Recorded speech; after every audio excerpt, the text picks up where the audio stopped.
to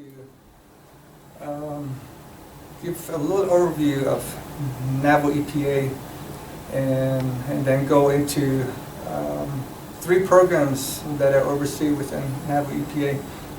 And within Navajo EPA, there are three departments, three main departments. There's the Air and Toxics Department, and then their programs. And then the second department is the Waste Regulatory Compliance Department, and their programs underneath that. And today my presentation is in regards to the Surface and Groundwater Protection Department. And I'm one of three department managers within Navajo EPA. And then I oversee and help administer and monitor and oversee three programs. And the first one is the the Water Quality NPDES program. And the second one is the Public Waters program. And the third one is the Underground Injection program. And today, this morning, I'll be talking about the Underground Injection program. And the other two my program managers will be here to present and elaborate and talk about the program more extensively. And with these program managers that I give them a lot of credit because they really they have the experience of at least 20 years, 20 plus years in the program that they become familiar with and the work that they've done, and it's come this far, and it's really it's a building block, and it's been going in the right direction. And the three are federally funded. And the thing that gives them all the authority is all under the Clean Water Act. And today and tomorrow you'll hear their presentation on their particular program. So for starters, I'd like to also talk about, these are the department managers that I was referencing. I do have one vacant position under the Underground Injection Control Program, and that's going to be filled here in the near future. So I have Yolanda Barney as the program manager for the Drinking Water Program, and Patrick Antonio, who is the hydrologist and program manager for the Water Quality NPDES program. And to start off with my presentation, just to enlighten everyone about the uniform regs, which was established back in 2001. And basically this is our process, our procedure, and how we do certain type of tasks. For example, permit reviews. There's in this uniform regs, there's a process in place that was passed way back by our former leaders and in the legislative branch. And so there's a process for permit review and any enforcement.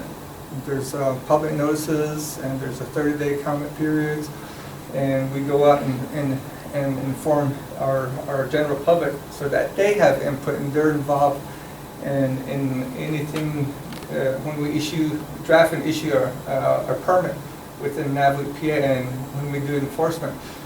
And there's also a hearing process, and there's all our new regs, regulations, whether it's a rule or guidance. We also have to let our general public know that this is forthcoming.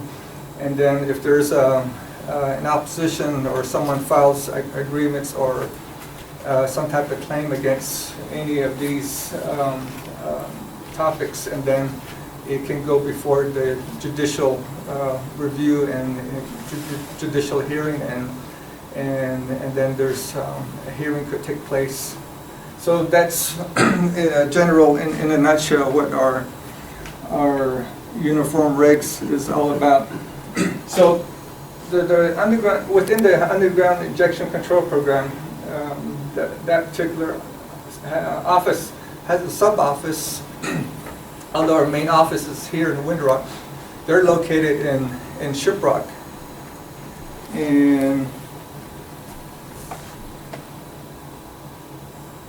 And here are the staff that are over in the office in Shiprock. We have the program manager and 2 environmental specialists. Well, environmental specialists and environmental tech, and then also an office specialist. And here is the regulations that gives the underground injection control program, which has primacy for Class 2 activities. And Class 2, their authority lies within the Safe Drinking Water Act. And under the Safe Drinking Water Act, under this Title 22 in NC, that's where their authority in doing what they need to do to protect the groundwater is under this regulations. And sometimes there's amendments that takes place, and that's also, that authority lies within that Title 22. And also, with these regulations in place, we're out there to do enforcement. So there's quite a task within the underground injection control with the limited resources that we have. And most of the activities, all the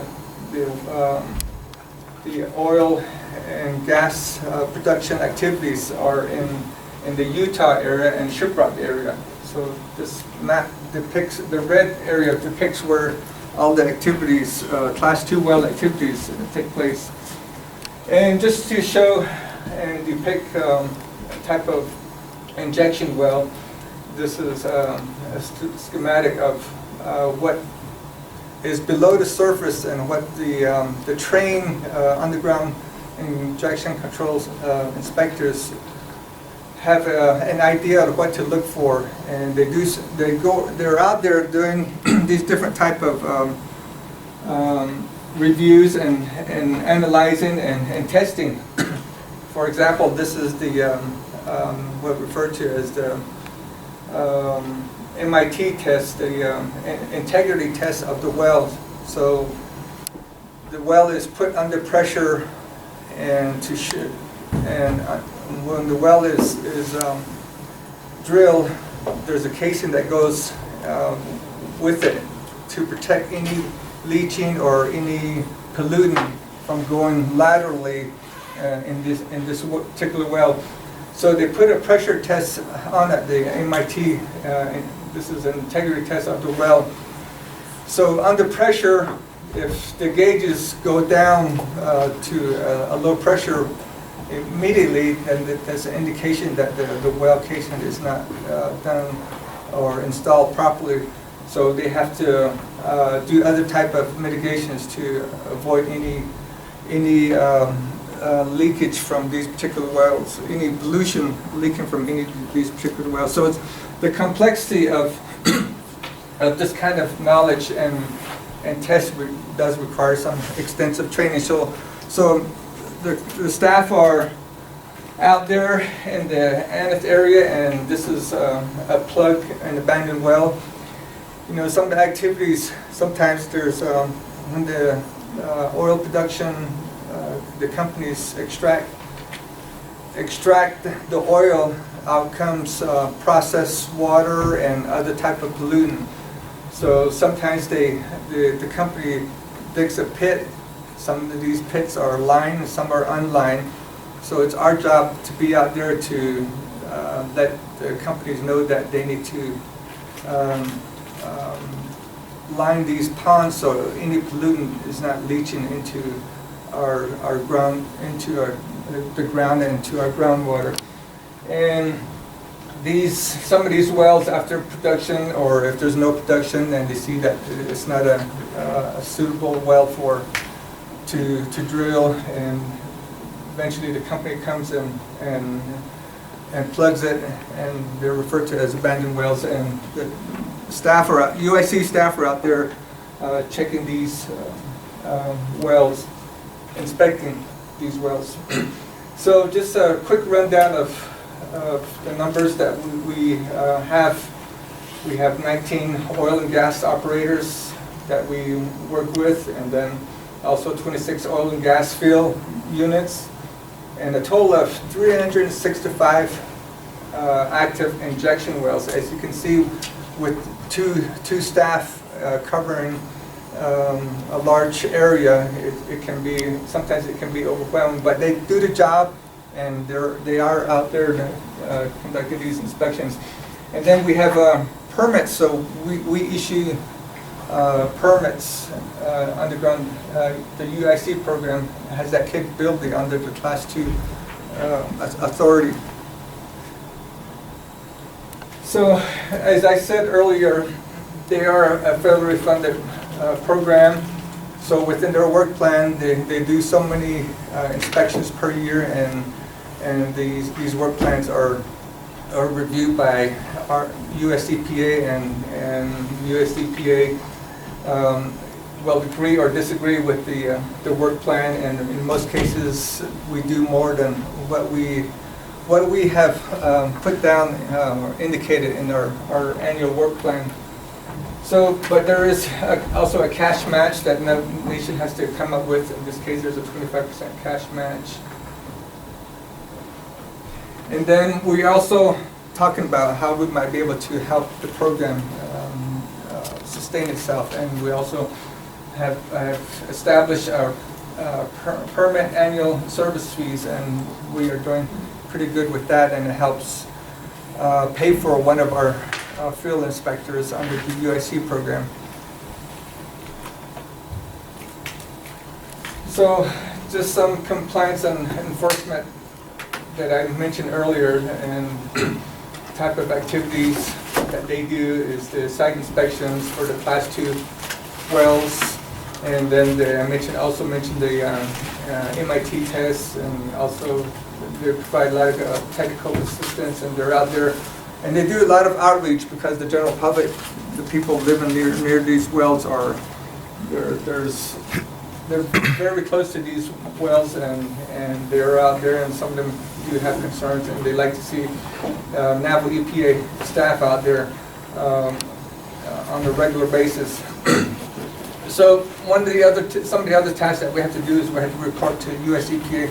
So we keep track of all the inspections and the activities that take place, and all this information is put into a database, and that is shared with US EPA as required, and get obtaining funds from US EPA, and also enforcement goes along with sharing the information with the US EPA, and also their permits and so on.